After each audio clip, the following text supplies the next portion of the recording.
Bonjour, je voudrais qu'on discute aujourd'hui de la question de la responsabilisation des communautés dans le cadre de la lutte contre la COVID-19 au Sénégal. Alors pourquoi ce sujet? Face à l'évolution de la pandémie au Sénégal, je rappelle que le président de la République a pris un ensemble de mesures euh, allant dans le sens de l'assouplissement des mesures qui jusqu'à présent étaient en cours au Sénégal. Je ne vais pas revenir sur ces mesures, mais ce qui a le plus marqué l'attention, c'est la décision et l'appel du président de la République à aller vers la responsabilisation des communautés dans le cadre de la lutte et l'appel à apprendre à vivre avec le virus. Euh, il se trouve que cet appel a suscité beaucoup d'émotions au Sénégal. Beaucoup de débats ont eu lieu. Euh, je ne reviendrai pas sur les raisons avancées par les uns et les autres, mais beaucoup de monde s'est offusqué de la décision prise par le président de la République à une période de pic de l'épidémie. Euh, Passé ce débat émotionnel, il nous faut maintenant aller vers l'opérationnalisation de la stratégie. C'est pourquoi je propose en tout cas de contribuer au débat et de voir dans quelle mesure nous pouvons aller vers cette responsabilisation des communautés. Il est en soi, nous pensons que nous avons toujours demandé à ce que les communautés soient responsabilisées depuis le début de l'épidémie. Donc c'est un appel que nous soutenons malgré la périodicité. Au Sénégal, le ministère de la Santé et de l'Action sociale a développé un guide d'orientation pour la responsabilisation des communautés. Donc tout ce que nous allons dire va contribuer à actualiser et à mieux opérationnaliser cette stratégie. Lorsqu'on parle d'engager les communautés, il nous semble deux éléments importants. Il faut que nous sachions qu'est-ce que nous entendons par responsabiliser les communautés. Donc je vais revenir sur ces points-là. Et le deuxième temps de mon échange avec vous va consister à prendre quelques orientations particulières pour mieux opérationnaliser la stratégie qu'on appelle celle de l'engagement communautaire, parce qu'au bout, il s'agit de ça. Alors, premièrement, si nous voulons réussir ce pari de responsabiliser les communautés, nous devons comprendre en fait l'esprit de la lettre. Qu'est-ce que nous entendons par responsabiliser les communautés? Pour moi, il faut retenir trois éléments importants. Lorsqu'on parle de responsabiliser les communautés, il y a un entendement. Qu'est-ce que ça veut dire responsabiliser les communautés? Responsabiliser les communautés, c'est établir un partenariat avec divers groupes sociaux qui composent les communautés afin de leur permettre de s'auto-responsabiliser, d'auto-contrôler et de contribuer à la lutte. Donc il y a une dimension collaborative et une dimension partenariale lorsqu'on parle de responsabiliser les communautés.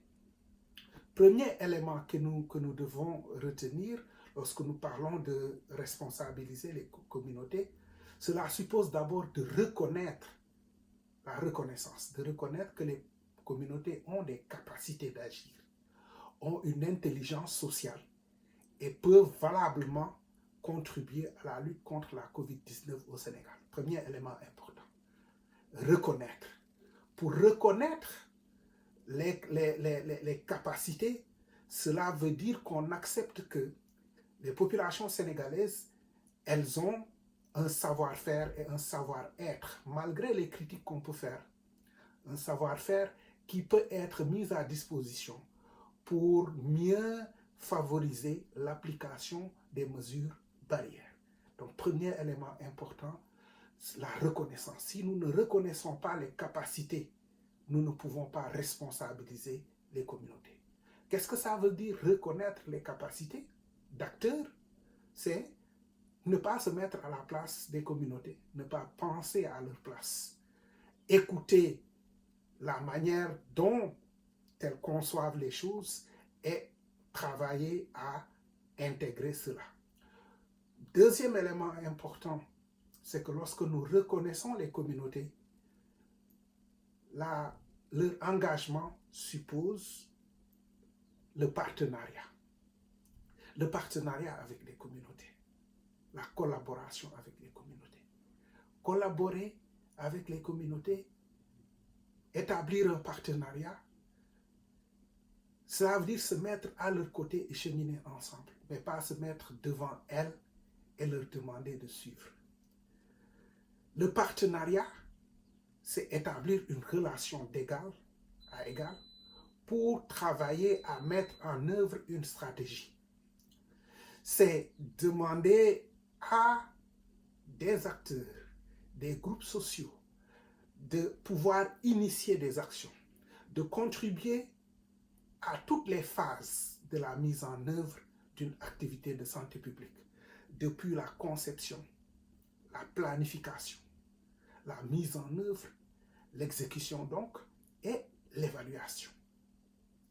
Donc ça veut dire que concrètement, dans le cadre de la COVID-19, si nous considérons que nous engageons les communautés dans un partenariat avec une dimension collaborative, nous acceptons qu'elles puissent participer à la prise de décision, qu'elles puissent agir dans la conception des mesures, fussent-elles des mesures qui viennent du niveau supérieur, c'est-à-dire le niveau national, mais qui puissent être décentralisées au niveau local avec une certaine touche des communautés, parce qu'elles ont des capacités qu'on reconnaît.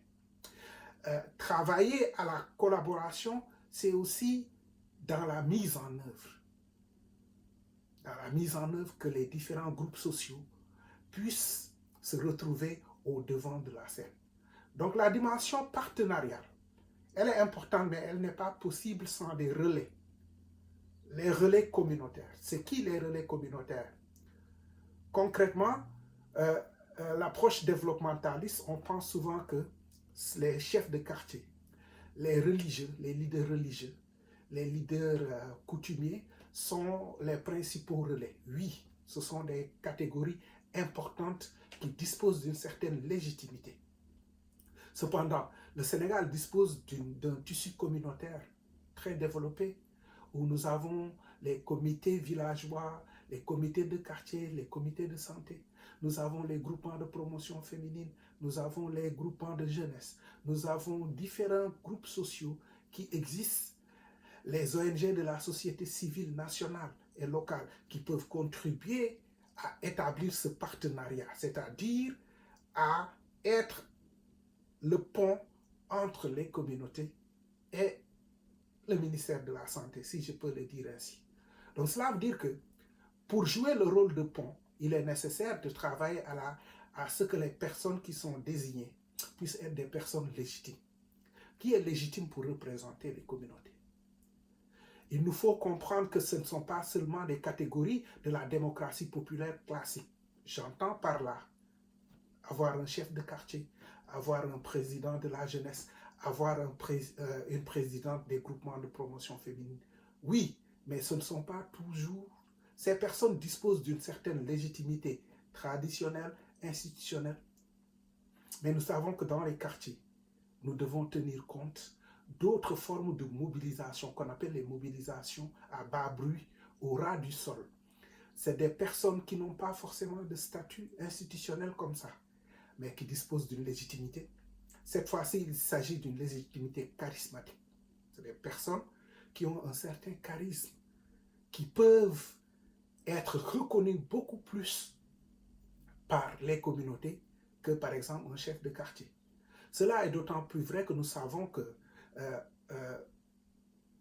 en temps de crise, souvent les catégories de la légitimité traditionnelle sont contestées. Les chefs de quartier, pour des raisons de politisation, sont contestés, etc. Donc cette approche collaborative, elle est importante de mettre au devant ceux qui sont considérés comme légitimes par les populations. Alors, et pour ça, il faudrait que les maires, les représentants des partis politiques, qui souvent prennent le dessus sur les figures de légitimité reconnus par les populations. Il faudrait que ces acteurs-là cèdent leur place à ceux qui sont réellement reconnus et identifiés par les populations comme légitimes. Pourquoi il est important? Parce que lorsque les populations reconnaissent quelqu'un comme légitime, ça veut dire que cette personne, elle dispose de l'autorité et du pouvoir de domination pour exercer une certaine violence, ne serait qu'une violence symbolique sur elle, et leur demander à succès de s'engager dans une lutte, par exemple dans l'acceptation des mesures barrières. Troisième élément important pour comprendre ce que veut dire responsabiliser les communautés, troisième élément important, c'est il faut renforcer les capacités des communautés qu'on reconnaît. Ça veut dire quoi? Ça veut dire que la responsabilisation communautaire ne signifie pas que l'État se désengage. Entendons-nous très bien. L'État doit travailler, le ministère de la Santé doit être aux côtés des communautés qui sont au devant, et les équipes techniques de la riposte doivent être aux côtés des communautés pour les appuyer, pour les encadrer, pour les aider. Donc les équipes techniques ne doivent pas prendre le dessus. Elles doivent être aux côtés des populations dans le cadre de la lutte. Cela demande donc aussi que l'État renforce les capacités des communautés. Il faut qu'on donne, par le biais de la décentralisation, il faut qu'on donne aux communautés les capacités pour pouvoir agir, donc ce qu'on appelle l'empowerment. Cela suppose que l'État décentralise au-delà de la responsabilité, que les moyens soient décentralisés. Cela suppose que les collectivités territoriales donnent les moyens aux populations pour lutter contre la COVID-19. Cela suppose que les figures politiques nationales et locales, surtout locales, ne soient pas dans une compétition préélectoraliste, mais que ces figures politiques donnent les moyens aux populations de pouvoir s'engager concrètement dans la lutte. Donc, si nous prenons en compte ces trois éléments, cela veut dire que ça ne réduit pas forcément la définition de l'engagement communautaire, mais ce sont trois éléments, à mon avis, qui doivent être observés. La reconnaissance des capacités d'acteurs des communautés, la collaboration et le partenariat qui passent par les acteurs communautaires qui sont nombreux sur le terrain, qui s'engagent de plusieurs manières, et que, troisièmement, nous devons renforcer et encadrer. Donc voilà trois éléments qui nous semblent importants si on veut aller rapidement et mieux opérationnaliser la responsabilisation communautaire dans le cadre de la COVID-19. Donc je pense que cela nous permet de bien comprendre ce que ça veut dire l'engagement communautaire. Engager les communautés, c'est les mettre au devant en reconnaissant leurs capacités, mais aussi s'engager à leur côté. Je pense que c'est engager et s'engager prend en compte les trois éléments que je viens d'évoquer, et que c'est ça qui est à la base de l'engagement communautaire, la responsabilité, l'éthique de la responsabilité individuelle et collective dans le cadre de la lutte contre la COVID-19. Donc concrètement, ça veut dire quoi? Ça veut dire que sur le terrain, les populations se sont engagées depuis longtemps. Mais peut-être que ce qu'elles ont fait par le biais de plusieurs acteurs communautaires n'a pas été suffisamment reconnu par les pouvoirs publics. Il est important de reconnaître que l'engagement communautaire existe, parce que depuis le début de la pandémie, les populations sont en train de se mobiliser à leur manière, avec leurs moyens qui sont souvent limités, sont en train de développer un ensemble de stratégies pour pouvoir contribuer à leur manière à la lutte. Il s'agit donc maintenant de reconnaître cela rapidement et surtout de renforcer leurs capacités.